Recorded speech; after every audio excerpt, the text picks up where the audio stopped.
Looking to buy, sell, or grow your business to position it for a sale? As the owner and managing partner of Sun Acquisitions, Dominic Rinaldi has personally been involved in over 300 M&A transactions. He has seen and done it all, consulting with large and small businesses across a broad range of industries. On M&A Unplugged, he'll interview buyers, sellers, and their advisors about their experiences scaling, selling, and acquiring businesses. On every episode, you will get key learnings, but most importantly, you will be better prepared for your own acquisition or sale. This is M&A Unplugged with your host, Dominic Rinaldi. I am so pleased to welcome Tom Minichiello to the M&A Unplugged podcast. Tom is a seasoned financial executive and has held several senior financial positions with many firms across a broad range of industries. Tom is currently the Senior Vice President, CFO, Treasurer, and Secretary of Westell. Boy, Tom, that's a mouthful, which is a leading provider of high-performance wireless network infrastructure solutions. Tom is also a prolific marathoner and a fellow Yankees fan. Tom, I couldn't believe when I read your profile that you've completed a marathon in every state, so 50 marathons, and every single one of them was under 4 minutes. I mean, that is unbelievable. Welcome to the show, Tom. Thank you. Thanks for having me. And just for the record, under 4 hours. Oh, did I say 4 minutes? You almost had me in the Guinness Book of World Records. But yes, you can tell I'm not a marathoner. That's okay. But thank you for the kind introduction. God, Tom, that takes incredible focus and stamina. And I can't even imagine, in what time period did you complete all of those marathons? How many years did it take? Well, I did most of them, believe it or not, and I can send you the article from the paper that kind of does a nice job of summarizing it. A Daily Herald article that was done back in January 2014, which is when I finished it. But I did most of them in the late 2011, 2012, 2013 timeframe. Wow. Like 44 of them, and I had done 6 prior to that kind of 2.5 year period. So I just decided I was in my early to mid 50s. It's now or never. It was actually harder just scheduling them and doing all the travel and all that than it was actually running them. I mean, once you're in good shape, you're doing them. So I was on a mission to get it done. What an amazing feat. That's incredible. Any sense for how many people actually have done that? I mean, that seems to be a very high bar. Yes. So there are 3 groups that I know of. There's a 50-state marathon group, a 50-state plus DC marathon group, and then there's a 50 sub-4 marathon group. So I was in all 3. I don't know how many there are. There probably are over 1,000 or somewhere in that range that have done all 50 states, but there's just over 100 in the 50 sub-4 completion group. Because a lot of people do them, but they're not shooting for any kind of time or just want to finish them. I took it one step further and decided to do them within a certain prescribed time, and under 4 that's kind of where the bar is set by this informal club that somebody from Glen Ellen, Illinois here started. He lives in Texas now, but it's a great group of people with obviously a common bond.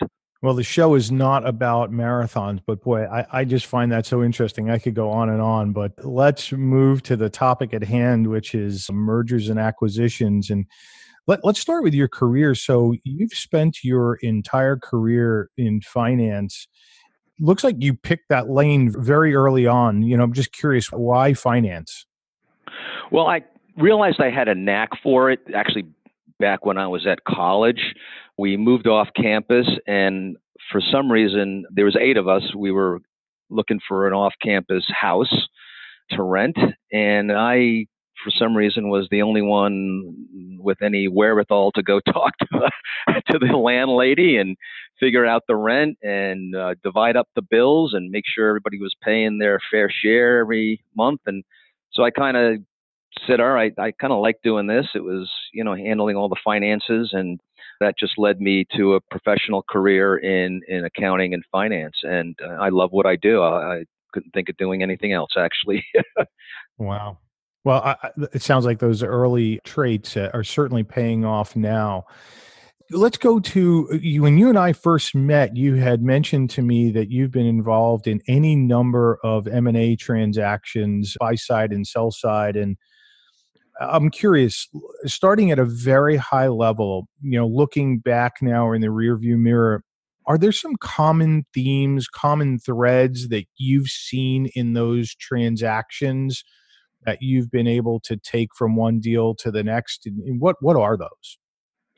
Yes, certainly. So I first got a taste of it as an auditor for my first job out of school was with a large pharmaceutical and consumer products company. And we were doing an asset deal, and I got on the project and I got assigned the inventory. We were actually buying the assets selectively. So it really mattered to value the inventory correct. So I had to fly all over the country to the different warehouses, and I really enjoyed it. I enjoyed the project-based nature of it, and that got me started in it. And it's been a common thread through all of my roles in different companies. And it's been mostly due diligence work. I mean, lately I've been involved on the whole, start to finish targets all the way to, finishing the deal. But I would say the common thread is the level of diligence. It really, in my book, is really important to not cut any corners. Don't rush through it. Be thorough. In most cases, it's a big chunk of money that the company is going to invest in an acquisition. So it's just like if you were making the biggest purchase of your life, like buying a house, you would certainly do a thorough inspection. Yeah, and to the M&A Unplugged podcast community, you've really been involved mostly, if not exclusively, in publicly traded transactions, correct? So I've been working for my entire career, that's correct, for publicly traded companies. Now, the transactions haven't always been of other publicly traded companies. In fact, if I counted them by number of deals that I've been involved in, or would-be deals, because sometimes they don't always come to a deal, we probably purchased more private companies and family-owned companies and entrepreneurial companies and startups even in our business, because we're in technology. So the targets have not always been, in fact, more often than not, have not been public companies. But I have been involved in larger deals and that have involved other public companies as well. Well, our community is going to be really interested in the private transactions that you've done. So you mentioned mostly family-run businesses, smaller businesses. Were these add-ons to the businesses that you were running? Were there vertical integrations in there? What was the nature of some of those transactions? You just hit upon two of them. They were vertical integration, in some cases family. I recall one fairly recently. It was 3 engineering individuals who had worked in large public companies, had good skills. They found themselves without jobs and started a company, and they developed some interesting technology that turned out to be something that we were looking for to fill in a little bit of the white space in our own product portfolio. And so that's an example of not family, just a group of individuals who got together and started their own company and did a pretty good job of building it to a certain point, but then they really need to get to that next level. They really need to sell their company to an established name that can get them greater reach in the markets. So you talked about diligence and the importance of diligence, and we talk about that all the time when we talk to our buy-side clients, but also our sell-side clients in preparation for getting out into the market in the deal and making sure that their house is in order. So what have you learned over the years and over the many deals that you've done about diligence? What are the best practices that you've brought to the table in regards to diligence? Well, I think you have to first realize that the employees of the company, whether it's the law department, the finance department, the engineering and marketing departments, everybody has a day job. So when you go into diligence, you've got to make sure that you've got a team that has the time and the bandwidth to do the proper job. And if you don't, I would strongly suggest hiring outside companies to do that for you or do that in conjunction with you. And so, of course, you can't not be involved. It's you're the company acquiring the other company, but you got to make sure you have the right bandwidth, and then you've got to really make sure you've got all the areas covered, and you do a pretty thorough job. So getting down into the weeds just a little bit, are there particular things in the process of due diligence where you pay special attention to? You mentioned inventory, and interestingly enough, I had Tad Render, who is the principal at Miller Cooper, a local accounting firm, on a little bit ago, and he talked about the fact that inventory is an issue in 9 out of 10 deals, which shocked me. I knew it was an issue because we deal with it all the time, but I had no idea to that level and that extent. So curious, if there are aspects of diligence like inventory, what those might be, and what do you do to prepare for those? Sure. Well, I would agree. In my experience, in not every single case, but in almost every case, inventory, these are companies that have inventory, just so that's not a service company, and these are product companies.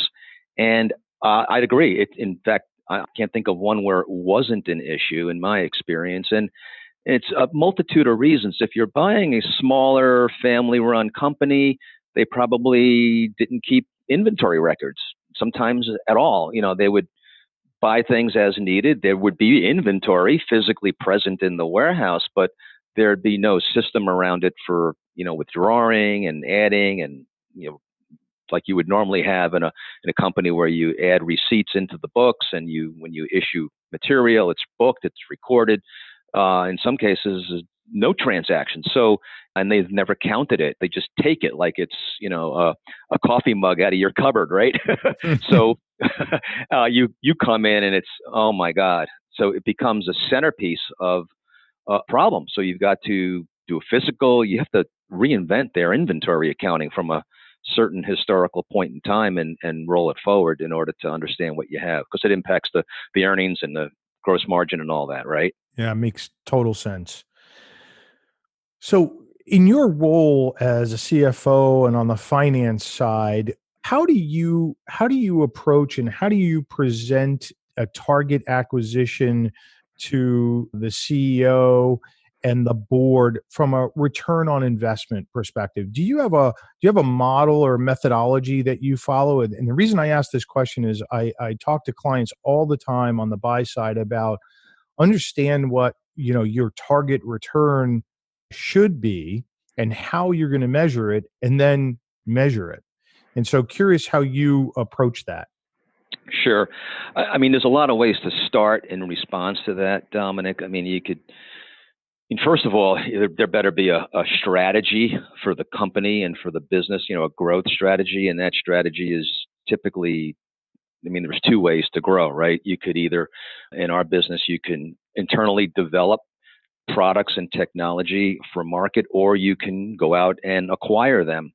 In both cases, you're going to have to do a very similar return on investment analysis. And in the case of buying or acquiring, those can happen quicker, but they're also a larger initial layout, and they're much more riskier as opposed to the internal, which is going to take longer, probably won't cost as much, but it'll take longer. It's a little safer.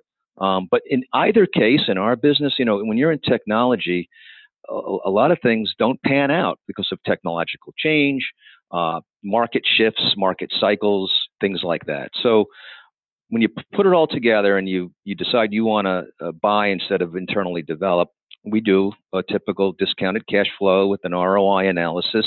And in the case of acquisitions, I look for, it's got to be north of 20 to 25% return.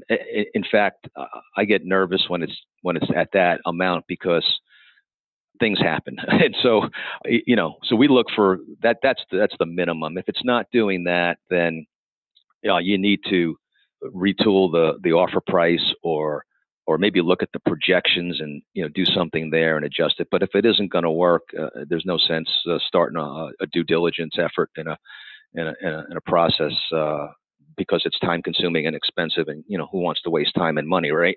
Yeah. So Tom, just to put some clarity around that. So the benchmark of 20 to 25 is your floor. Are you looking at that on a cash on cash basis? So how much money was invested into the business and how much is it spitting back on an annual basis? Is that the basic calculation, or do you do a more detailed calculation than that? No, that's pretty much the essence of the calculation. So for the M&A Unplugged community out there, if you don't understand this measurement tool, simply if you look at how much money you put into a deal or ancillary dollars that go into a deal, so it's not just your equity infusion, it might be third parties that you brought in to help analyze the deal. If you had to take an internal resource and dedicate them to getting the deal done, you've got all these sunk costs to go do the deal. You need to factor all of that in and then look at what your annual profit is on that business and divide that, and that should give you your return. And a 25% is pretty common measurement that we hear of, Tom, and on the low end. So I think that fits with a lot of the things that we hear from other folks. Yeah, that's good to hear. One thing I would also add on this topic is, in my experience, and we're in telecom technology. We make equipment, but it's based on a certain type of technological feature in the product or features. And typically, when you go to the target, if they have been thinking about selling or they're set up to sell, or they've been thinking about selling and they haven't done anything to set themselves up, which is a whole different problem. But typically what'll happen is they in recent periods leading up to the time you engage, they have probably already begun the process of underfunding their development and underfunding some of their marketing and things like that. So what you really have to be cognizant of, and this comes with experience, is you're going to pay a certain amount and you're going to have transaction costs and things like that, like you just said, you got to consider everything. But you've got to also consider, if you got to bring the R&D funding back up to a certain level in order to make it successful, that's got to go in the model. Boy, you just brought up such a key point for the M&A Unplugged podcast community. What Tom is really talking about here is, a company goes out to market, and obviously the company and the bankers want to present that business in the best light. And it's so important to make sure that they haven't pared back on key fundamental areas of the business and sort of starve the business, so that when you take over, you're taking over a business that might stagnate. So you really have to pay attention to that, because there's sometimes some window dressing that goes on with a business that's been taken out to the market. And you need to make sure that the foundation is solid and there for growth. And if not, if you have to make further investments, you need to incorporate that into your model. So Tom, I think that's a great piece of information. Thank you. Mm-hmm. So you talked earlier about deals that you walked away from. I think you can learn more, if not as much, more from the deals that you walk away from. What lessons can you share about your experience walking away from deals? Well, I think, the old saying, right? Sometimes the best deal you do is the one you don't do. The worst thing I think you can do is overpay for an acquisition. I think doing no acquisition and being left with just your initial dilemma of how do I grow my business is, while, maybe square one, back to the drawing board, that's better than all of a sudden having on your hands, something that you paid too much for, and you've got a boatload of other problems that, in my view, are typically, worse. So, sometimes you do overpay a little bit in a lot of cases, but you've got to be real careful of that. So I've been involved in several where we did as much diligence as the seller would allow before we went into LOI and into diligence. And then once we got into diligence, we, found, that's why you do diligence, right? We found things that we didn't know we were going to find, and when we put it all together, we didn't like the deal, either the structure of the deal or the amount that we were paying. And in most cases, when you go back to then renegotiate, at least in my experience, the other party is not open to renegotiating what was in the LOI, and so you walk. I mean, you've got to stick to your criteria. You've got to stick to your strategy. You've got to stick to your financial model as a business, and so you've got to be willing to do that. Some people find it hard to do, but the negative consequences of not doing that are, to me, are too bad. They're just not good. So, and we've done that. So, Tom, you have to have a lot of discipline as a management team to do that. And I imagine as the CFO, you more often than not are in a position where you're having to be the voice of reason when it comes to that sort of stuff. And the marketing team is probably really excited about the potential of, bringing on this, added service or product. How do you manage that internally effectively and get the management team to really coalesce around that concept that you don't want to overpay, you don't want to make a big mistake? Well, in good companies, when you are in the middle of these projects, people are going to listen to everybody. So there's a team, and certainly if the returns aren't working, if the model isn't working, if we're finding things in diligence that are negative, that are hampering what we're trying to do here under the current structure and value, folks are going to listen to the CFO who says, look, the way it's put together right now, it's not going to work for us. You're right. There is an element of management, whether it's the CEO or the sales and marketing people or the engineering people who, may not agree. They figure they can fix these things, or, we just want to do the deal because, we got to do it. That's part of your life as a CFO. You've got to deal and manage with it. That's part of managing the team. And, in public companies, we have a board of directors as well. That's on any acquisition that you do would be involved in the entire situation. And so, they're going to definitely listen to what the CFO has to say. So, I find if you manage it properly, you've got a good rapport with the team. You've got the board doing their oversight work. Smart people usually come to the right answers.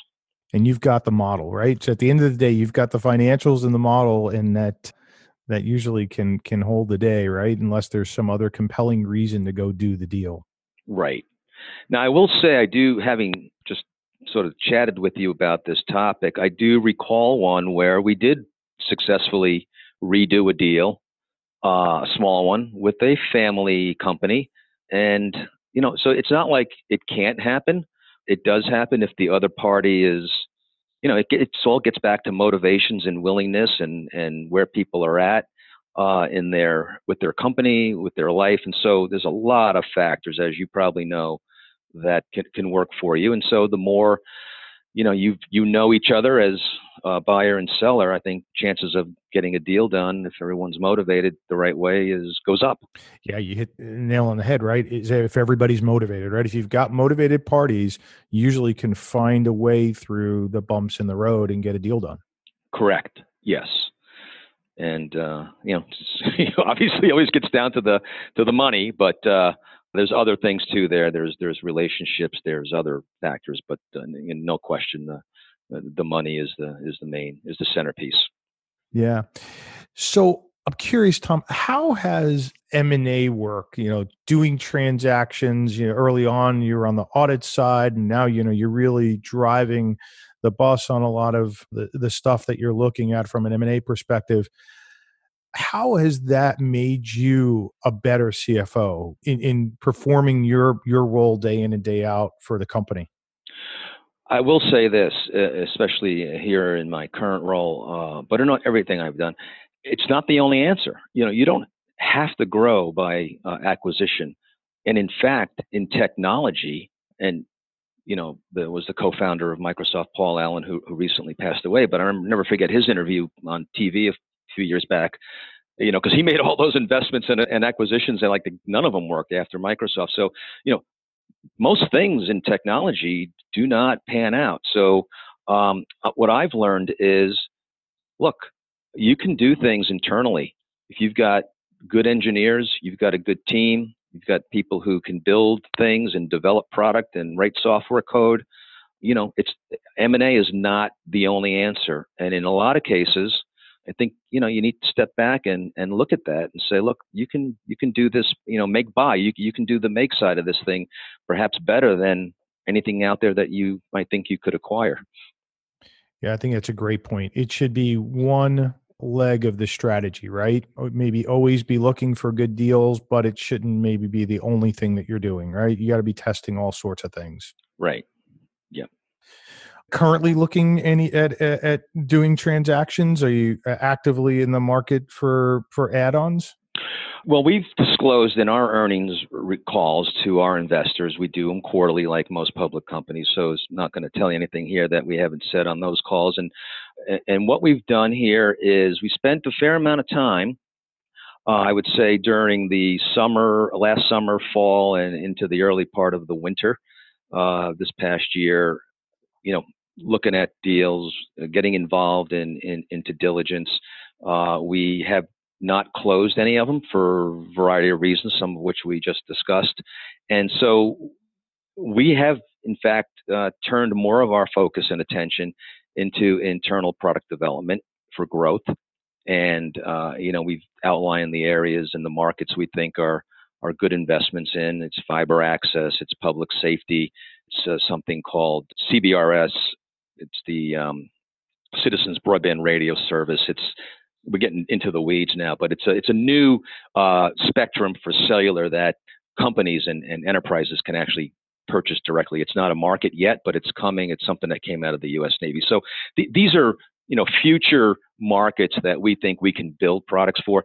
Now, having said that, we will certainly entertain and not turn our backs on anything that we have been involved in recently that's either stalled or went away. Sometimes they come back, or anything new that comes up. I mean, we're always open. I mean, our job is to drive the value, right? And so we're doing it both ways. But I would say we went from majority focus on M&A for about 8 to 10 months to now more focus on internal development in the last quarter or two.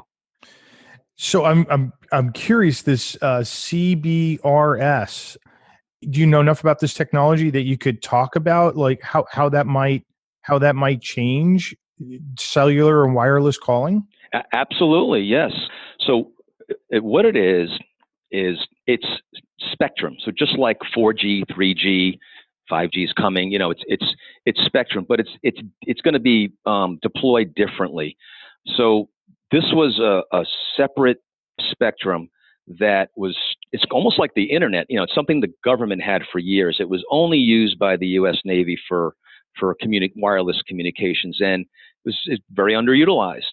And so this is now going to be made available to the public, to basically anybody. I mean, you and I could buy a swath of this spectrum if we so choose to do, and set up a cellular network in your house, just like you have a Wi-Fi network. So, and the reason why it's important is it's cellular. So a lot of people probably don't understand the difference between cellular and Wi-Fi. Wi-Fi is created for transmitting data, for internet and things like that. But it's terrible for phone calls. It's not good for texting. It's unsecured. It's unlicensed. It's best effort. And so cellular is much stronger. It's a more solid foundational protocol to transmit wirelessly. So this CBRS has been now branded as something called OnGo, O-N, capital G-O, because it's an alliance. You can go to the website, cbrsalliance.org. You can learn all about it. And so now it's called OnGo. And essentially companies, manufacturing companies, hospitals, resorts, businesses, offices can deploy their own cellular network, just like you have a Wi-Fi network, but it's got all the security and and all of the other things that Wi-Fi lacks. And so you can rely on it a lot better. So if you're a manufacturing plant and you've got all your operations, everything from keeping the books to building the product to taking incoming receipts to doing payroll. You can go buy a swath of the spectrum and have your own wireless network. So interesting. So it's not something that's going to compete with 5G, which is all we've been hearing about for a couple of years. It sounds like it's going to sit aside 5G and really has a tremendous private application to it. That's exactly what it is. It's for private cellular networks. Now, I don't think it'll replace Wi-Fi because Wi-Fi is evolving too, but it'll be very similar. So, in 2 or 3 years, you've got a phone, you've got a Wi-Fi chip in there and a cellular chip for 5G. You may have a CBRS chip in there so that when you walk into the hospital and you can't find the nurse or the doctor for the patient you're visiting, you can hop on their CBRS network, just like you would hop on their Wi-Fi network, and probably find where the doctor is or where whatever you need is. So no hiding. There's no hiding anymore. No hiding, and you'll find it with a lot more precision than you would under Wi-Fi. So that's what it is. That's awesome. And so this is something that Westell is on the leading edge of bringing to the market? Yeah, I mean, yes, we are. We're building what's called a small cell, and all a small cell is it's when you look at a cell site or a cell tower, a small cell is all of that in a little box, like, maybe a little bit bigger than a shoebox. That's what and these small cells are, they use them for 4G and 5G, 4G today, not yet 5G, but we're building a small cell for CBRS so that these things will go up in buildings and wherever, manufacturing plants, wherever the customers who want to buy the network, they'll need the equipment to make it all work. So that's what we do. We sell we're an equipment supplier. So we are building something for that market. That's tremendous. That's tremendous. Tom, it's been great to have you. I love, maybe we could put a bow on this. If you were to, bring it up to the 50,000 foot level and offer advice to other CFOs out there who haven't done transactions yet or haven't done that many, or to just, anybody looking to do an acquisition, what advice overall would you have for them as they go down the path? Well, for CFOs, be the captain of the project and, be at the forefront. The CFOs have a great perspective because you know your business. You obviously know the financials, deals, payback and ROI and all that. Be at the forefront and make sure you don't skip on diligence and be thorough in all areas. I mean, so it's your job to make sure that you're diligent on the diligence, not just in your area, but across the board, product, technology, legal, especially, all of that. So that's my advice is these are serious moves. These are usually moves that can, in a lot of cases, can make or break a business or a company or an organization. So just be at the forefront, make sure they're done right, be expressive when, you see things aren't right and speak up. That's awesome. Last question. Asking all of my guests this, is there any book in particular, it doesn't have to be a business book, but if it is great, any book in particular that has really left a lasting impression on you and why? Well, that's a good question. I do have time between family, working out, and work to do and your marathons. Reread books.